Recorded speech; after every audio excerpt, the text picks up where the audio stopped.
यह कहानी एक छोटे से गांव के एक बच्चे रोहन की है। रोहन को डरावनी कहानियां बहुत पसंद थीं और अक्सर रात में अपने दोस्तों को डरावनी कहानियां सुनाता था। एक दिन उसने सुना कि गांव के किनारे पर एक पुराना खंडहरनुमा घर है जिसे लोग भूत या हवेली कहते हैं। उसके दोस्तों ने उसे बताया कि उस घर में रात को अजीब आवाजें आती हैं और वहां से कई लोगों को अजीबोगरीब परछाइयां दिखाई दी हैं। रोहन के मन में उस घर को देखने की जिज्ञासा जागी और उसने तय किया कि वह रात को उस हवेली में जाकर खुद देखेगा।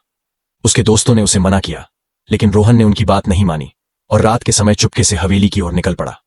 हवेली के पास पहुंचते ही उसने महसूस किया कि आसपास की हवा ठंडी हो गई है और उसे एक अजीब सी गंध महसूस होने लगी। जैसे ही वह हवेली के अंदर घुसा, दरवाजा अपने आप बंद हो गया। रोहन डर तो गया, लेकिन उसने हिम्मत नहीं हारी। हवेली के अंदर हर तरफ धूल और मकड़ी के जाले थे।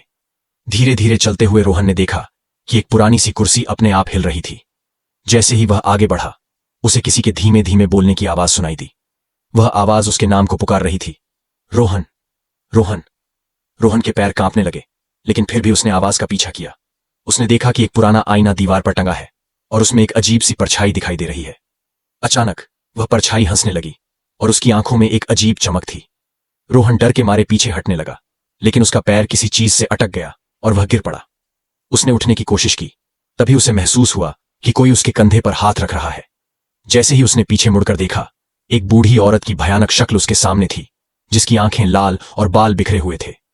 वह डर के मारे चिल्लाने लगा और दरवाजे की तरफ भागा। किसी तरह दरवाजा खुला और वह बाहर भागकर गांव की ओर चल पड़ा। अगले दिन जब उसके दोस्तों ने उसे देखा, तो वह सहमा हुआ था और किसी से बात नहीं कर रहा था। उस रात की घटना के बाद रोहन ने कभी भी किसी को डरावनी कहानी सुनाई नहीं और वह कभी उस हवेली की ओर भी नहीं गया।